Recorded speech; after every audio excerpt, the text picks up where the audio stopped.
तो यार हमने ना बात करी थी customer journey in digital marketing की। ठीक है। Customer journey in digital marketing का मतलब क्या था कि कैसे ब्रांड्स जो हैं वो अवेयरनेस से कन्वर्जन पे जाते हैं, कहाँ से आपका कस्टमर आना स्टार्ट होता है, कौन कौन से पॉइंट्स पे वो ड्रॉप करता है, कहाँ कहाँ वो रुकता है, कहाँ क्या होता है, एवरीथिंग। ठीक है।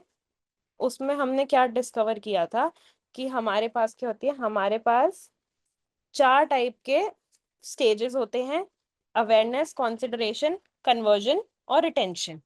ठीक है। इसमें से इन चारों स्टेज में से किसी को कोई भी डाउट है?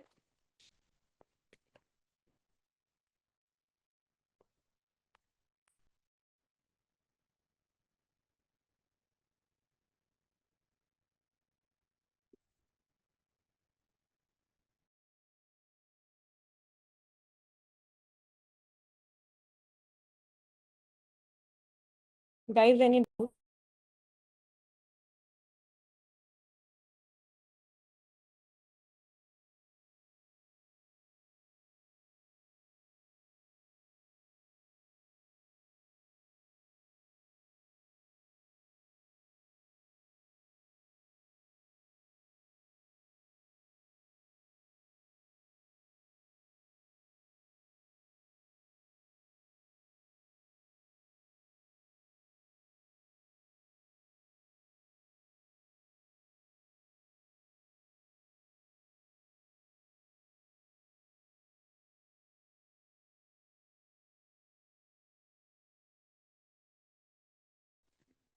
ठीक है। अब before we create a customer journey, it's important to understand कि हमने एक चीज देखी थी कि कस्टमर पर्सोना और टारगेट ऑडियंस क्या होती है। राइट। अब ये समझना जरूरी है कि before you start targeting a customer और अ टारगेट ऑडियंस, तो यू नीड टू अंडरस्टैंड कि आपका राइट प्रोस्पेक्ट या आपका राइट ऑडियंस एक्चुअली में है कौन। Because until and unless you know who is your target audience और who are the people जिनको आप अपना ना जिनको आप अपना एड शो करना चाहते हो या जिनको आप अपना कंटेंट शो करना चाहते हो, तब तक it won't make any sense. Because for example, अगर आज आपने कुछ प्रोडक्ट बनाया है तो उस प्रोडक्ट को आप बेचने आने से पहले ये समझोगे ना कि वो प्रोडक्ट किसकी नीड है, वो प्रोडक्ट किसको काम आएगा। ठीक है। That is why it is very important for everybody to create a customer persona. ठीक है। अब बात आती है कि कस्टमर परसोना कैसे क्रिएट कर सकते हैं और कस्टमर परसोना एक्चुअली में है क्या। तो कस्टमर परसोना जो है वो क्या है, बेसिकली एक रिप्रेजेंटेशन होता है एक आइडियल कस्टमर का। जैसे कि हम बात करते हैं ये लास्ट क्लास में मैंने बोला था, when we go to see a movie, तो हम क्या देखते हैं, when we go to see a movie, तो हमको क्या होता है, हमको वो एक्टर का ना पूरा याद होता है। उसका नाम क्या था, उसका रियल लाइफ में नाम क्या है, उसने जो भी कपड़े पहने थे, क्या करा था, क्या नहीं करा था। We remember every each and every single detail. Similarly, it's important for us to remember all of these things while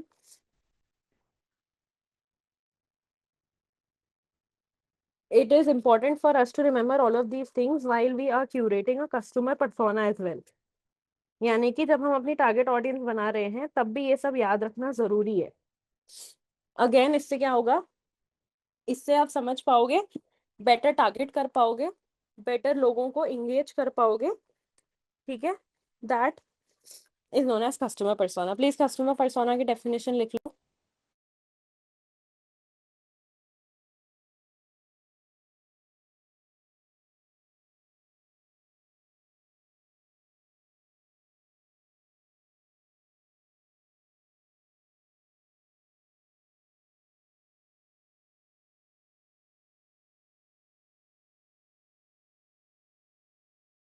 guys please definition note down.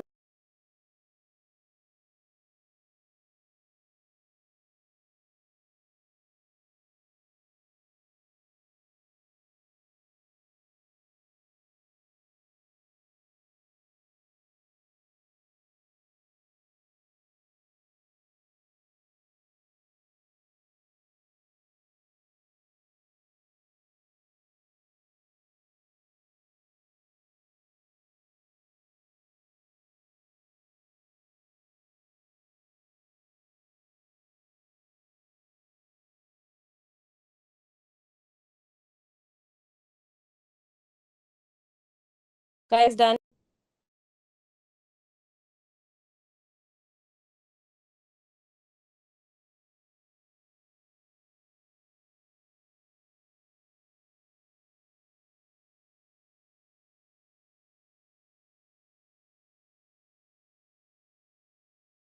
ठीक है। अब बाय कस्टमर पर्सोना का ये मतलब नहीं है।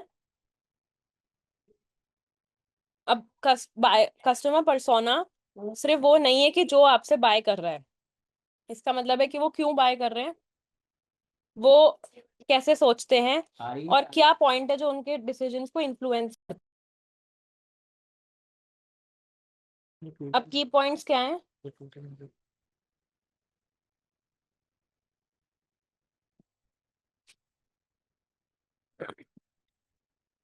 देखो, ये हमने उस दिन भी पढ़ा था, टारगेट ऑडियंस और क्लाइंट पर्सोना में क्या फर्क होता है। Target audience is a broad group. For example मैंने बोल दिया my target audience is women age between 25 to 40।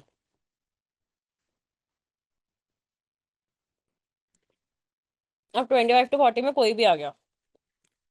Customer persona is, I write age, उनकी जॉब, मे बी उनका फिटनेस रूटीन, उनकी इनकम, कितना time they spend on Instagram and all of these things. ठीक है, that is known as customer persona. Hello, please note down करना इन सारी चीजों को, बिकॉज अगर कस्टमर पर्सोना अच्छा नहीं बनेगा तो टारगेटिंग ढंग से नहीं होगी।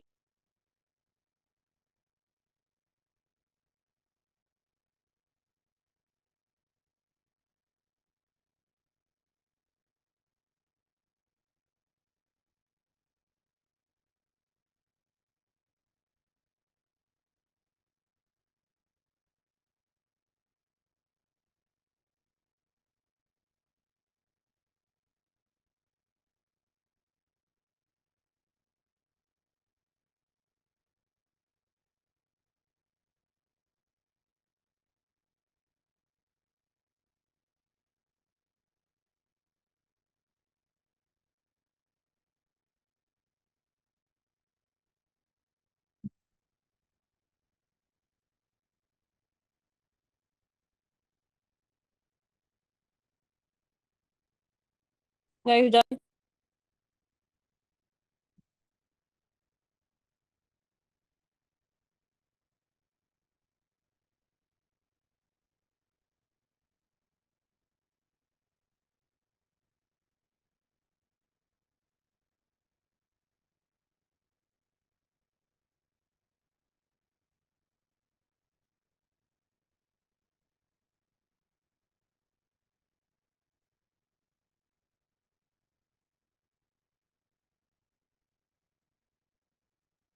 ठीक है।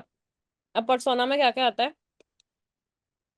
पर्सोना है डेमोग्राफिक्स, यानी कि एज क्या है, जेंडर क्या है, लोकेशन क्या है, इनकम क्या है, 10th, कोई कॉर्पोरेट आईटी प्रोफेशनल है, हेल्थ केयर में है, डॉक्टर है, इंजीनियर्स हैं, इनकम में 10,000 के ऊपर है, 20,000 के ऊपर है, अब 50,000 है। So all of these are a part of demographics, basic details about them.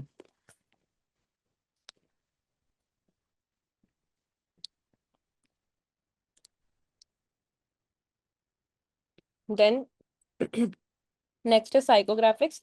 Psychographics यानी कि उनके वैल्यूज क्या हैं, लाइफस्टाइल क्या है, इंटरेस्ट क्या है, किस चीज में इंटरेस्ट है। फॉर एग्जाम्पल अगर आपका कोई ऐसा प्रोडक्ट है जो ऑर्गेनिक प्रोडक्ट है, या ऑर्गेनिक हनी है, या समथिंग लाइक दैट,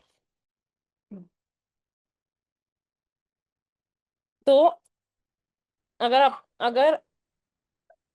आप कोई फिटनेस ब्रांड हो, ठीक है, या आपका प्रोडक्ट ऑर्गेनिक हनी और सामने वाले का इंटरेस्ट है फिटनेस, तभी आप उसको टारगेट कर सकते हो, नहीं तो कोई मतलब नहीं है।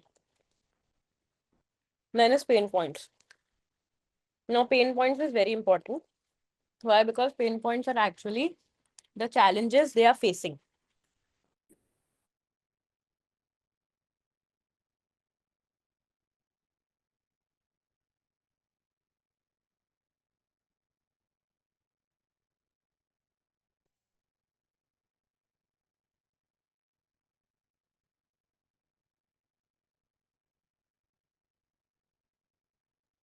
उसके बाद आता है गोल्स एंड मोटिवेशंस। अब आपको ये समझना पड़ेगा कि व्हाट वांट्स देम और makes them do this that purchase. ठीक है, मतलब क्या ऐसी चीज है जिससे वो मोटिवेट होंगे वो परचेज करने के लिए। ऑर्गेनिक हनी है तो they don't want chemical honey and all of that.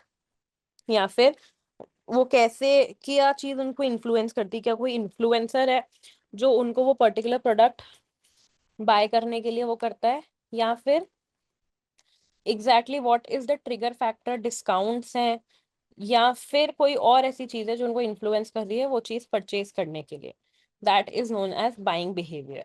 तो पर्सोना में 5 पॉइंट्स होते हैं: demographics, psychographics, pain points, goals and motivations and buying behaviour.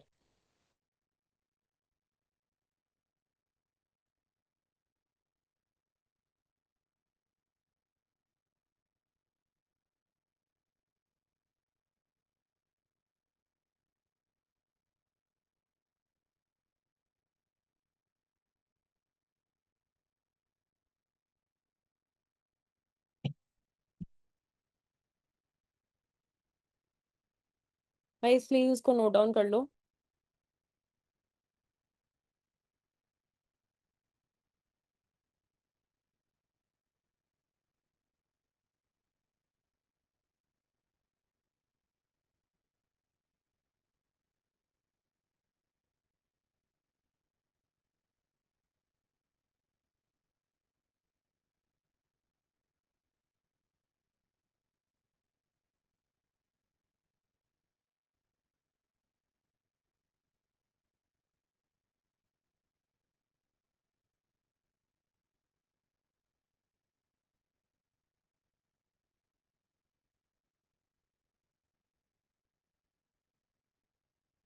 Guys done.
बाकी सबको मेरी आवाज क्लियर है या कोई है ऐसा जिसको नहीं?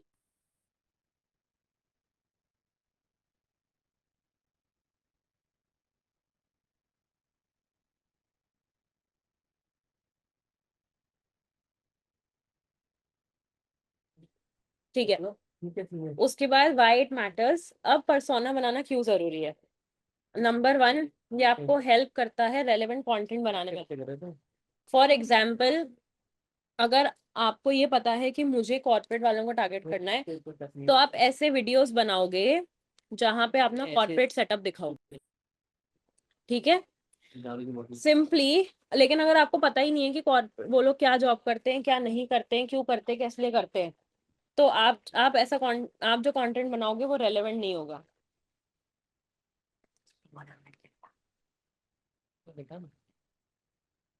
Oh my God, इतना बड़ा कट लगा है उसके। Third is ensure you spend less and convert more. For example, अगर मैं,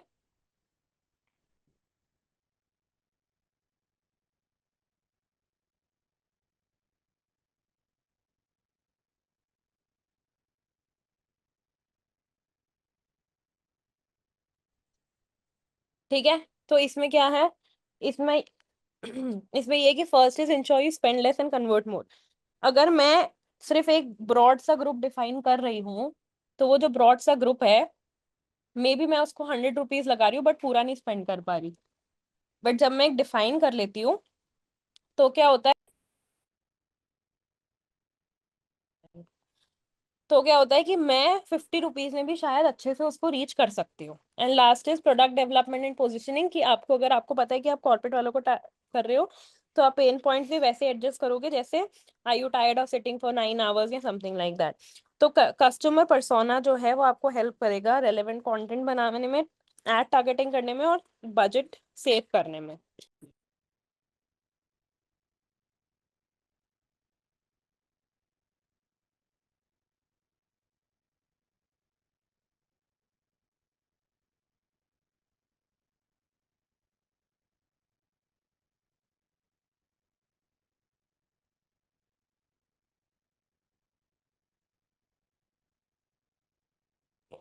Yes.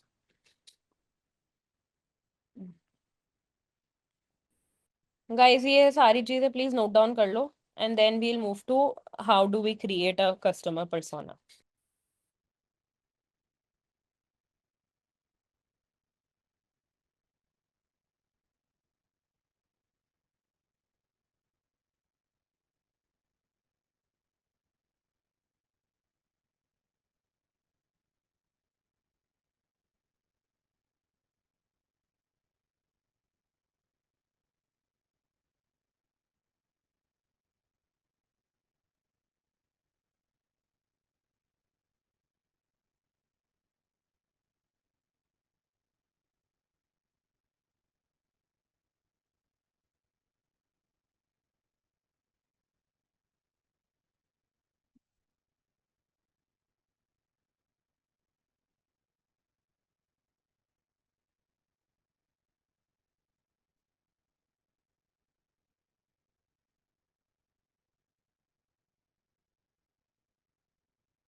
ठीक है, अब देखो हम कैसे एक कस्टमर पर्सोना क्रिएट करेंगे। एक कस्टमर पर्सोना क्रिएट करने के लिए देर आर मल्टीपल स्टेप्स, 6 तरीके के स्टेप होते हैं। सबको मेरी आवाज आ रही है ना? किसी को ऐसा तो नहीं लग रहा मेरी आवाज ब्रेक हो रही?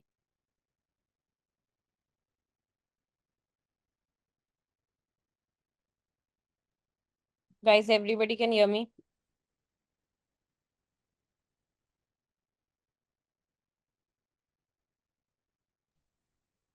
So number 1 is research. ठीक है, रिसर्च में क्या होता है, आप कलेक्ट करते हो इनसाइट सर्वे से, इंटरव्यू से, कस्टमर फीडबैक से। फॉर एग्जाम्पल, अगर आप एक प्रोडक्ट वो कर रहे हो, तो आप ना अपने फ्रेंड्स को, अपने फैमिलीज को, या लिंक्डइन पे लोगों को अप्रोच कर सकते हो सर्वे से डेटा कलेक्ट करने के लिए। ठीक है, हेलो, सर्वे से कि किसको क्या चाहिए, किसको क्या नहीं चाहिए, कौन से लोगों को कुछ प्रोडक्ट का क्या काम आता है, क्या नहीं। So the first step is to research. Research कैसे? अगर आप गूगल पे भी जाओगे, तो गूगल पे भी ना आपको बहुत सारे ऐसे सर्वेज या इंटरव्यूज मिलेंगे जो आपको बताएंगे कि लोगों को क्या चाहिए। इनफैक्ट अगर आप कोरा पे डालोगे, या बहुत सारे ऐसे पब्लिक फोरम्स हैं, कोरा हो गया, मीडियन हो गया, बहुत सारे ऐसे फोरम्स हैं जहाँ पे you can put about a particular product and get people review. Also her product का मोस्टली 98 to 99% प्रोडक्ट्स का एक ना एक कॉम्पिटिटर होता ही है।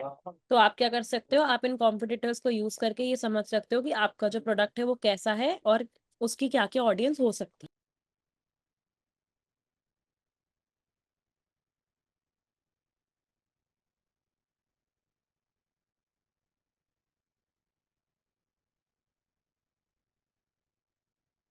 धर्मात्मा जी, आप अपना माइक प्लीज बंद कर लीजिए, चालू है माइक आपका। है। सॉरी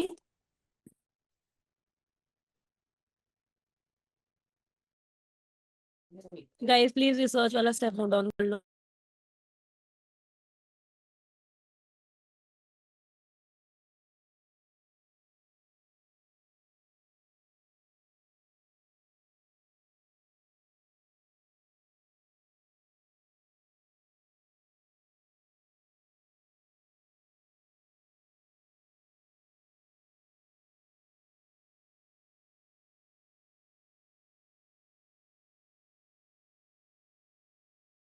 प्लीज स्पेसिफिकली ना ये 3 टूल्स को हाईलाइट करना जो आपको हेल्प करेंगे रिसर्च करने में।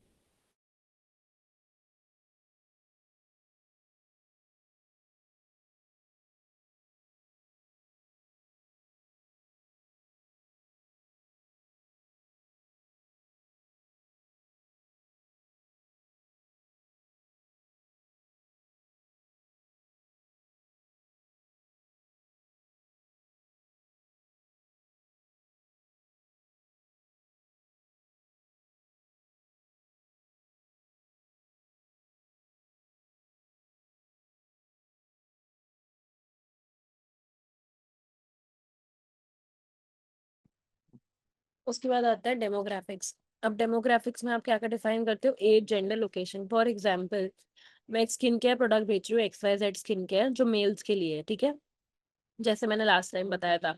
तो मैं एज डिफाइन करूंगी कि 22 से जो लोग स्टार्ट होते हैं और 35 तक के जो लोग हैं वो मेरा प्रोडक्ट यूज कर सकते हैं। फिर मैं जेंडर डिफाइन करूंगी मेल। लोकेशन, अब मैं देखती हूँ कि यार हर किसी आदमी को नहीं पता होता मेल स्किन केयर का। तो मैं क्या करती हूँ, मैं इनकम और मैं उनका लोकेशन डिफाइन करती हूँ, Tier 1 सिटीज या Tier 2 सिटीज कहाँ का। लोकेशन डिफाइन करना इसलिए इंपॉर्टेंट है बिकॉज अगर मैं सिर्फ इंडिया की भी बात करूँ तो India is very big. So I can not just rely on the fact that India मैं सिर्फ इंडिया में टारगेट करूंगी, right. Third fourth is income. अब अगर मेरा प्रोडक्ट कितना भी कॉस्टली हो, कितना भी सस्ता हो, बट उसकी इनकम अच्छी होनी चाहिए ताकि वो स्किन केयर के प्रोडक्ट्स में, ना एडजस्ट कर पाए या स्किन केयर के प्रोडक्ट्स को अफोर्ड कर पाए, to put into the right set of terms. ठीक है, तो मैं ये बोलूंगी कि यार इनकम उसकी 20 to 30,000 के ऊपर होनी चाहिए, या 40,000 या 50,000 होनी चाहिए, ठीक है। तो I would define a income कि कम से कम इतनी तो होनी ही चाहिए in order for him to afford my products. फिर मैं उसके बाद एजुकेशन डिफाइन करूंगी। अब देखो, जब मैं बात करती हूँ इनकम और एजुकेशन की, ठीक है, तो मैं क्या देखती हूँ कि इनकम जो इनकम है ना, उसका क्या सीन है कि जिसकी एजुकेशन अच्छी होगी ऑब्वियसली उसी की इनकम जो है ना अच्छी होगी। समझ रहे हो। तो इसके लिए जब मैं एजुकेशन डिफाइन करती हूँ तो ऑटोमेटिकली क्या होगा कि एजुकेशन भी डिफाइन हो जाएगी, एजुकेशन करूंगी तो ऑटोमेटिकली इनकम भी हो जाएगी। And last is occupation.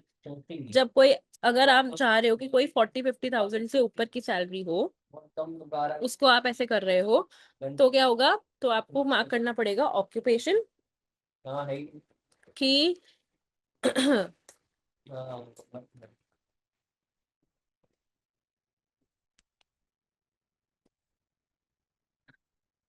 For example जैसे मैंने जिम खोला, तो मैं किसको टारगेट करूंगी, 18 to 35 ईयर ओल्ड को मेट्रो सिटीज में। अब क्योंकि मेन जिमिंग में ज्यादा होते हैं वुमेन से, तो मैं किसको टारगेट करूंगी, मेन को। कहने का मतलब क्या है कि डेमोग्राफिक जब हम डिफाइन करते हैं तो हम एक एक किसी की एज को डिफाइन करते हैं, जेंडर, लोकेशन, इनकम, एजुकेशन, इन सबको डिफाइन करते हैं, ठीक है। क्योंकि आप देखो, see now you have to go step by step. If you don't go step by step तो it is going to be a problem. So until unless you define demographics, तब तक आप उनके साइकोग्राफिक्स नहीं डिवाइड कर पाओगे।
ठीक है, नेक्स्ट लिख लिया ना ये सबने, यहाँ तक कोई है जिसने नहीं लिखा हो।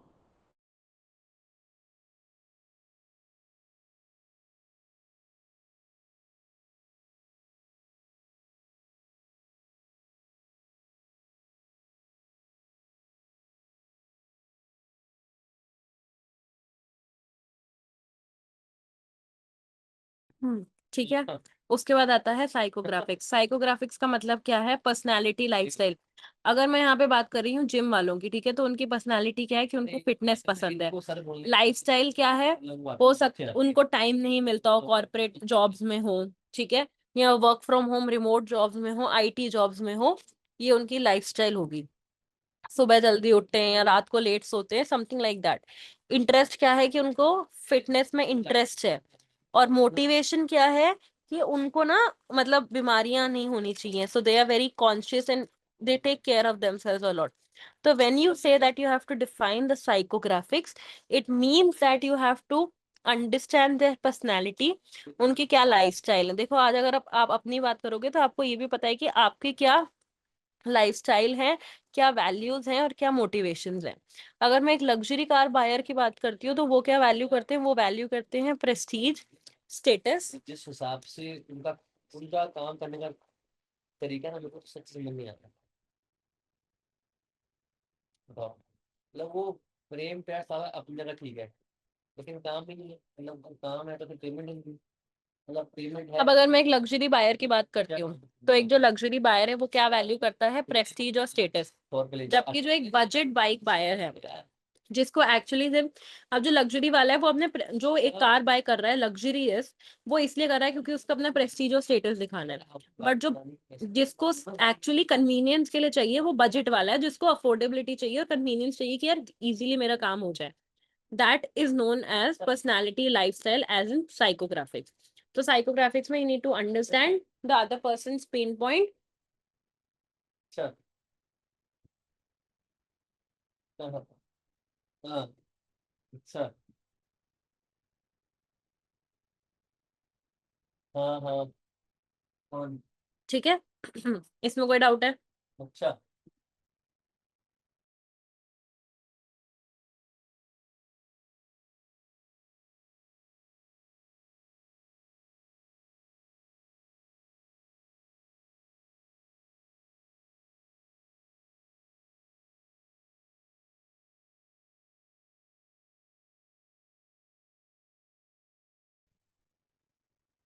उसके बाद आता है fourth, pain points and challenges.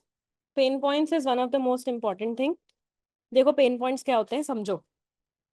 Pain points are basically something जो प्रॉब्लम्स आपके लोग फेस कर रहे हैं। यानी कि पेन पॉइंट्स क्या होते हैं? पेन पॉइंट्स वो चीजें होती हैं, वो प्रॉब्लम्स होती हैं, वो चैलेंजेस होते हैं जो आपके कस्टमर एक्चुअली फेस कर रहे हैं। मतलब अगर आज मैं, कोई है जो जिम में आ रहा है, वो क्या प्रॉब्लम फेस कर रहा है? फिटनेस की। ठीक है। अगर कोई ऑर्गेनिक अगर कोई ऑर्गेनिक स्किन केयर बाय कर रहा है, उसकी क्या प्रॉब्लम है? उसको केमिकल्स नहीं पसंद। ठीक है। या अगर मैं किसी को मार्केटिंग सर्विसेज ऑफर कर रही हूँ तो उनकी प्रॉब्लम क्या है कि उनका अपना बिजनेस बढ़ाना है। It is not a problem, but एक प्रॉब्लम स्टेटमेंट है कि उनको अपना बिजनेस बढ़ाना है, राइट? तो when you are understanding pain points and challenges, the first thing you need to understand what is the problem जो जो आपके कस्टमर फेस कर रहे हैं। why? Because when you understand the problem caused to your customer, then only you can devise a solution. एक problem लेते हैं बहुत सिंपल सी। पहले एक प्रॉब्लम थी कि अगर आपको कहीं भी बात करनी है ग्लोबली तो आपको ना बहुत मुश्किल से होती थी। आईएसडी लगता था, ये होता था, वो होता था, वो सब बहुत मुश्किल से होता था। ठीक है। अब क्या हो रहा है? अब easily you can just call through WhatsApp. कोई आईएसडी नहीं देना, कुछ भी नहीं देना। ठीक है। तो प्रॉब्लम क्या थी कि आईएसडी बात करनी है, यानी दिन इंटरनेशनल बात करनी है, we have to get a ISD recharge. But अब ऐसी कोई प्रॉब्लम नहीं है, you can just do WhatsApp. Simply जब एक प्रॉब्लम होती है तभी उसका सोल्यूशन डिस्कवर होता है। जैसे अगर हम बात करें अमेजोन या ब्लिंकिट की, तो उसमें क्या प्रॉब्लम थी कि आपको घर पे बैठे बैठे सामान नहीं आता था, आपको सुपरमार्केट जाना पड़ता था सामान लेने के लिए, एक्सेट्रा एक्सेट्रा। ठीक है। बट अब क्या है विद ब्लिंकिट, जेप्टो, अमेजोन, आप सिर्फ एक क्लिक पे ऑर्डर कर सकते हो, you don't have to go anywhere, and सामान जो है वो आपके घर पे आ सकता है, ठीक है। तो when you understand the pain points of your customer, then only you can talk about कि आपका सर्विस क्या है। अब जोमेटो ने क्या करा कि जब किसी को रात में खाना होता था तो उनको बाहर जाना पड़ता था, बट जोमेटो क्या करता है, आपको रात में जो भी स्टोर खुले हैं वहां से खाना लाके दे देता था, ठीक है। Fifth is goals and motivations. Goals and motivations में क्या है, कस्टमर क्या अचीव करना चाहता है। अगर मैं बात करूं एक फिटनेस एड की फॉर अ जिम, तो इसमें मेरा जो कस्टमर है वो क्या अचीव करना चाहता है जिम आके, fitness, better life, healthy life. तो उनका गोल्स क्या है, क्या मोटिवेशन है जो उनको मेरे पास आने के लिए फोर्स करेगी या पुश करेगी, that would be that would be what, that would be simply a healthy life, a better life जिसमें उनको बीमारियां नहीं हो, या फिर एन एक्टिव लाइफ, या कोई ऐसे लोग हैं जो लोग पतले रहना चाहते हैं, वो लोग आएंगे इसमें। तो गोल्स एंड मोटिवेशंस क्या है, goals and motivations is nothing but what motivates your particular person to make a purchase, ठीक है। अगर हम बात करें अभी जो नया आईफोन लॉन्च हुआ है, अगर किसी ने पढ़ा हो तो आईफोन का जो स्टोर है उसके बाद बहुत ही ज्यादा रश है लोगों का। तो आपको क्या लगता है कि सिर्फ लोगों को आईफोन का शौक है इसलिए? नहीं, इट्स नॉट आईफोन का शौक, it's actually they want to show off the design and the status. तो उनका गोल क्या है, एकदम ब्रांड न्यू आईफोन बाय करने का, ब्रांड न्यू आईफोन बाय करने का, कि उनको सिर्फ फोन नहीं चाहिए, they also want to showcase of design and status, ठीक है। Last is buying behaviour. Buying behaviour का मतलब क्या है, देखो आजकल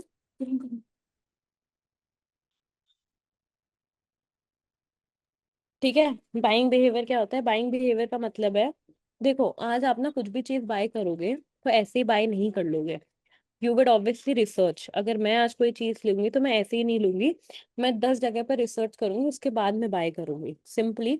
तो आपको ये समझना है कि आपकी जो टारगेट ऑडियंस है वो कैसी है, वो क्या कुछ रिसर्च करती है परचेज करने से पहले या नहीं करती है, वो किसके रिव्यूज को ट्रस्ट करती है, नॉर्मल ब्लॉगर्स के रिव्यू को ट्रस्ट करती है या इन्फ्लुएंसर के रिव्यू को ट्रस्ट करती है, या फिर किसी को भी ट्रस्ट नहीं। देखो क्या होता है, जब मान लो आपने ना किसी एक दुकान से शॉपिंग करी, अब आप क्या, आपने 2-3 बार करी, आपको अच्छा लगा, तो आप क्या करोगे, आप ना अपने फ्रेंड को जाके बताओगे या अपने रिलेटिव्स को जाके बताओगे, अपने सिबलिंग्स को जाके बताओगे।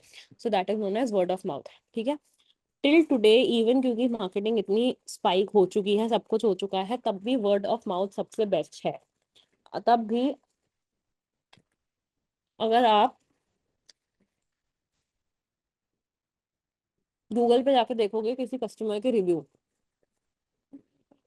ठीक है, तो भी लेकिन अगर आपको कोई, मतलब मानो उसका उस डॉक्टर का रिव्यू खराब है, बट अगर आपको कोई आपका फ्रेंड सजेस्ट करेगा ना, तो आप उसके पास जाओगे, because word of mouth till today stands as the biggest buying behaviour, ठीक है। अब आपको समझना पड़ेगा कि वो किस पे ट्रस्ट करते हैं, they trust on influencers, they trust on word of mouth, या किस चीज के ऊपर। एक नॉर्मल सा एग्जांपल लेते हैं,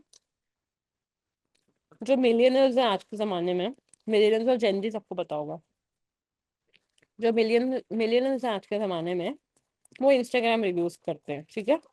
लेकिन जो जेनजी हैं वो प्रेफर करते हैं, शॉर्ट वीडियो देखा उसके बारे में, रिव्यूज कुछ है या नहीं है, और बाय कर लिया, ठीक है। तो हर किसी का बाइंग बिहेवियर अलग होता है। 6 स्टेप्स है, research, demographics, psychographics, pain points and challenges, goals and motivations and buying behaviour. किसी को कोई डाउट है इसमें?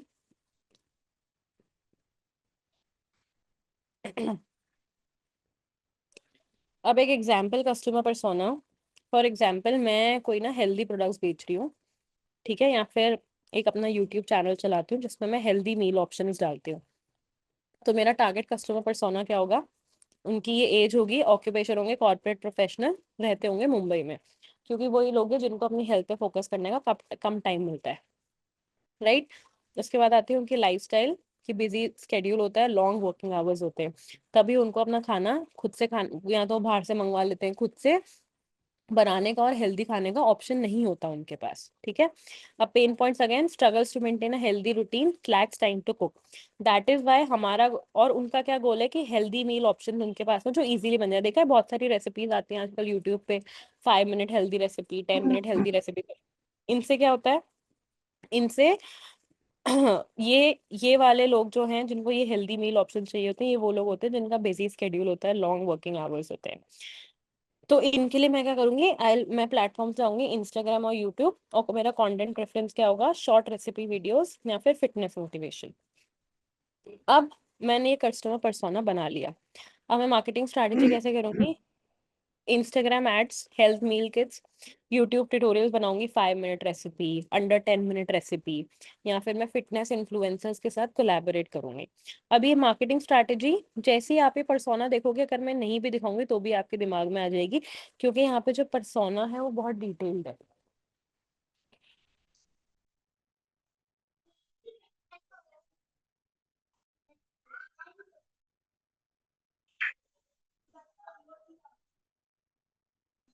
ठीक है, तो क्योंकि मेरे पास ये पर्सोना है तो मुझे ये मार्केटिंग स्ट्रैटेजी बहुत इजीली आ गई। एक क्विक रिकैप दे देती हूँ चेकलिस्ट का कि क्या क्या आपको इंश्योर करना है। फर्स्ट, आपको ऑडियंस को रिसर्च करना है, डेमोग्राफिक्स और साइकोग्राफिक्स को करने हैं, पेन पॉइंट्स आइडेंटिफाई करो यानी कि प्रॉब्लम्स, प्रॉब्लम और सोल्यूशन, प्रॉब्लम क्या है और आपका ब्रांड क्या सोल्यूशन दे रहा है। फिर बाइंग बिहेवियर, वो कैसे बाय करते हैं, कैसे बाय नहीं करते हैं, क्या करते हैं, क्यों करते हैं। फिर उसके बाद 2-3 पर्सोनास। देखो अब जो भी कोई ब्रांड होता है ना, उनका सिर्फ एक पर्सोना नहीं होता, एक तरीके का क्लाइंट नहीं होता, एक ब्रांड के मल्टीपल टाइप ऑफ क्लाइंट्स होते हैं। तो you can create 2-3 personas, 4 personas, और उसके बाद टेस्ट कर सकते हो कि कौन सा पर्सोना आपके लिए बेटर काम कर रहा है। एंड लास्ट, ये सारे पर्सोनास को यूज करके आप अपने कैंपेन चला सकते हो, व्हाट आई सेड, कि आप देख सकते हो कौन सा बेटर काम कर रहा है। नाउ अगेन, जब आप ये पर्सोना बनाते हो तो क्या होता है कि आप ज्यादा लोगों को टारगेट कर पाते हो और पैसा कम वेस्ट करते हो। दैट इज वाई 2 से 3 डिटेल का क्लाइंट पर्सोना आपके पास होने चाहिए। नाउ प्लीज सब लोग ध्यान से सुनना, जो असाइनमेंट है जो मुझे नेक्स्ट क्लास में चाहिए, कोई भी 2 या 3 ब्रांड्स, एटलीस्ट 2 और मैक्सिमम 3 ब्रांड्स जो भी आपके फेवरेट हो, उनके लिए मुझे 2 क्लाइंट पर्सोना चाहिए, which should look like this. सारी चीजें उसमें डिफाइन होनी चाहिए, उनका pain point, psychographics, demographics. I want this for 2 brands, 2 personas for 2 brands, ठीक है। And I check this on Monday. Guys please make sure कि everybody does the assignments on time because they are really very important. Okay. Okay, guys. Thank you. Have a good day. Bye bye.